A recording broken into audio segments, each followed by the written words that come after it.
नमस्कार दोस्तों। लीजिए प्रस्तुत है सुषमा अग्रवाल द्वारा लिखित उनका प्रथम उपन्यास नया रास्ता। वाचन आपकी अपनी प्यारी स्वाति जैन का है। अध्याय 26। मीनू के विवाह की तैयारियां शुरू हो गई थीं। विवाह के लिए पंडाल की सजावट 10,000 रुपयों में तय कर ली गई थी, परंतु जब मीनू को पता चला कि 10,000 रुपये केवल पंडाल की सजावट पर खर्च होंगे, चंद घंटों की सजावट के लिए इतने पैसों की बर्बादी, उसे यह पसंद नहीं आया। सायंकाल जब दयाराम जी घर आए तो उसने सबसे पहले उनसे यही प्रश्न पूछा, पिताजी, कुछ ही घंटों की रौनक के लिए आप 10,000 रुपयों की बर्बादी क्यों कर रहे हैं? उचित यही होगा कि इसमें से 5,000 रुपये आप किसी गरीब बेसहारा को दे दें, जो इन पैसों से अपना कोई काम शुरू करे। गरीब बेसहारा व्यक्ति जिंदगी भर आपको दुआएं देगा। ये सब बातें मीनू एक ही सांस में बोल गई। उसकी ये सब बातें सुनकर दयाराम जी कुछ सोच विचार में पड़ गए।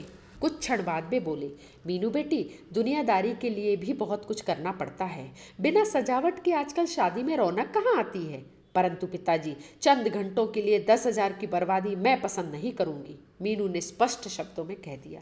मीनू के विवाह में 10 दिन शेष बचे थे। घर में अनेक प्रकार की तैयारियां चल रही थी। मीनू बाहर चौक में बैठी मशीन से सिलाई कर रही थी। तभी उसे किसी परिचित का नमस्ते दीदी का स्वर सुनाई पड़ा। जैसे ही उसने अपनी नजर उठाई, वह विस्मित सी देखती रह गई। अरे, यह क्या? ये तो राजू का चचेरा भाई मनोहर है। इसका एक पैर कटा हुआ है, सीधे हाथ की 2 उंगलियां भी गायब हैं। यह क्या हो गया इसे? मीनू उसकी इस हालत को देखकर परेशान सी हो गई। तब तक मनोहर उसके समीप आ गया था। मीनू ने मनोहर को बैठने के लिए कहा। उसने अपनी बैसाखी दीवार के सहारे एक कोने में खड़ी कर दी और स्वयं पास में पड़े एक पलंग पर बैठ गया। मीनू ने उससे पूछा, मनोहर ठीक तो हो ना? क्या दीदी, आप तो देख ही रही हो ना, उसने उदास स्वर में उत्तर दिया। यह सब क्या हो गया? मीनू ने मनोहर की पीड़ा समझते हुए पूछा। यह सब समय का फेर है दीदी। मेरे भाग्य में तो यही सब लिखा था।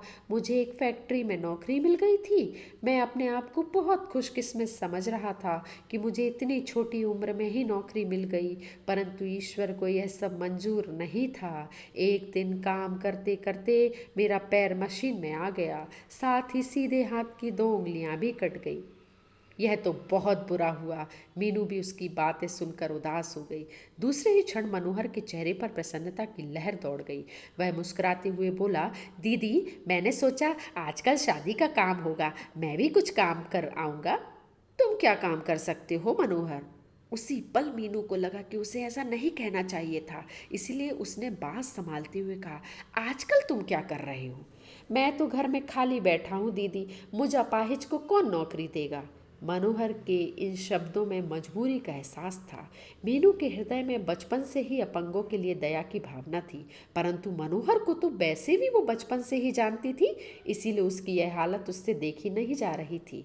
मीनू ने मन ही मन निश्चय किया कि वह किसी न किसी रूप में मनोहर की सहायता अवश्य करेगी। विवाह के फालतू खर्च में से कुछ रुपए बचाकर उसने अपाहिज मनोहर की सहायता करने का संकल्प लिया।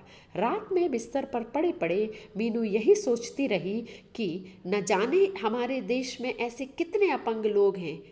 यदि प्रत्येक संपन्न व्यक्ति अपनी जिंदगी में से किसी एक की सहायता कर उसे छोटा सा काम करा दे तो हमारे देश में अपंगों की बेरोजगारी की समस्या दूर हो जाएगी।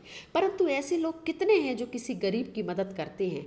पैसे वाले लोग अपने नाम के लिए बहुत कुछ लुटा देते हैं, परंतु ऐसे लोगों की मदद कौन करता है? पलंग पर पड़ी पड़ी मीनू यही सोचती रही कि मनोहर की किस रूप में सहायता की जाए। यदि उसे रुपए दे दिए जाए तो कहीं वह वैसे ही उन रुपयों को खर्च ना कर दे, और यदि उसे कोई काम भी करवाया जाए तो कौन सा?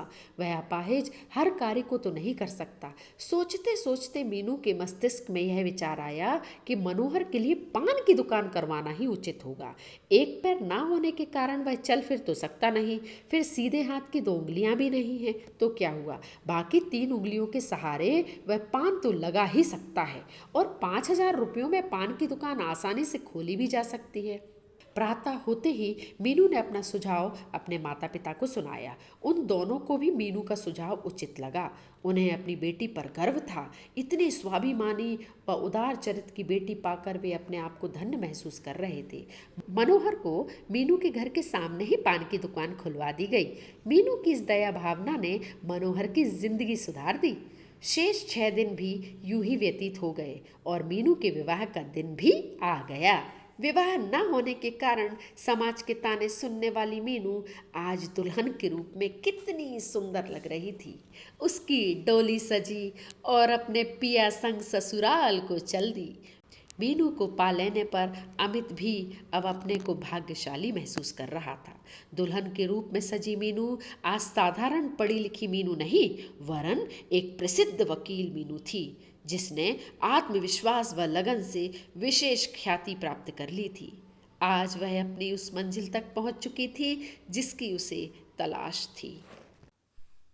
धन्यवाद दोस्तों। अगर आपको मेरा प्रस्तुतिकरण अच्छा लगा हो तो मेरे वीडियो को लाइक करें, शेयर करें और मेरे चैनल को सब्सक्राइब करें और मुझे मेरे फेसबुक पेज स्वाति की पाठशाला पर फॉलो करें।